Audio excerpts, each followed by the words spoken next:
Hello guys, कैसे हैं आप सभी लोग। जो ईश्वर करता है वही होता है। बहुत लोगों की चालाकी धरी की धरी रह जाती है। आपने भी देखा होगा, अनुभव किया होगा, पढ़ा भी होगा, हम भी पढ़ रहे हैं। चाहे महाभारत हुई हो, चाहे रामायण हुई हो, तो ईश्वर के जो होता है वही होता है। मनुष्य चालाकी बहुत करता है, लेकिन उसका ईश्वर परम, सबसे बड़ा परम ऊपर है, उसके सब दुनिया नीचे है। तो एक छोटी सी कहानी है, ऐसे ही हमको अपने पर भी लेना है, मुझको समझना है इस कहानी से। तो दो बैल थे, तो दो बैलों पर जो बैल का मालिक था, मुखिया, तो एक बैल पर उसने नमक की बोरी पीठ पर रख दी, एक पर रुई की बोरी रख दी। तो नमक वाला, जिस पर नमक की बोरी लदी थी, वो बैल बोला रुई वाले से, भाई मेरे पैर बहुत लड़खड़ा रहे हैं, तो मेरा वज़न आप अपने पर ले लो। तो रुई वाले ने कहा नहीं, ये नहीं होगा, वो आपका बोझ है, आप ही लो, और मैं अपना रुई पर ही लेके चलूँगा। ये बात प्रभु भगवान को नहीं अच्छी लगी। उसने उनका दर्द समझा।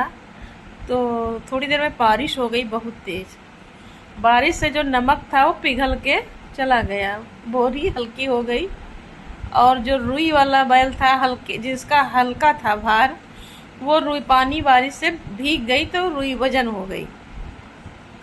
तो अब वो कहता है अब ये करो, तो बोले नहीं, हमारी तो जब तुमने हमारी नहीं सुनी, तो भगवान को सुनना था, तो भगवान ने ऐसा किया है, बाप अपना बोझ लेके चलो, मैं अपना चल रहा था तो आपने नहीं ध्यान दिया, तो अब ऐसा है, अपना ही ठीक है।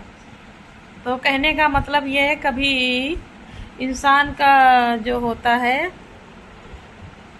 परिस्थितियाँ, कभी ऊपर होती हैं, कभी नीचे होती हैं, कभी शाम है, कभी सुबह है, कभी रात है, कभी दिन है।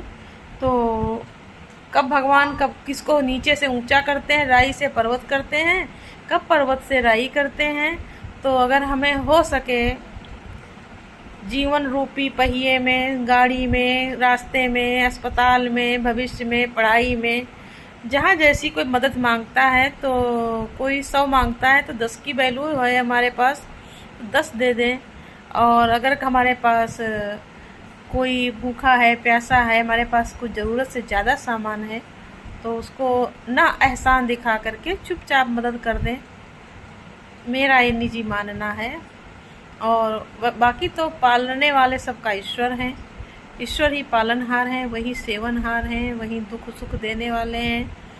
तो ये छोटी सी कहानी कैसी लगी, प्लीज़ लाइक कमेंट करना, और नए हो तो सब्सक्राइब करना।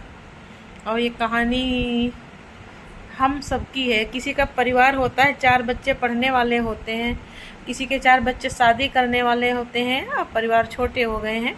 तो जिनका परिवार छोटा होता था तो सोचते थे इनका खर्चा ज़्यादा है, मेरा तो परिवार छोटा है, 2 रोटी मेरी धर्मपत्नी बनाएगी, आराम से खाएंगे।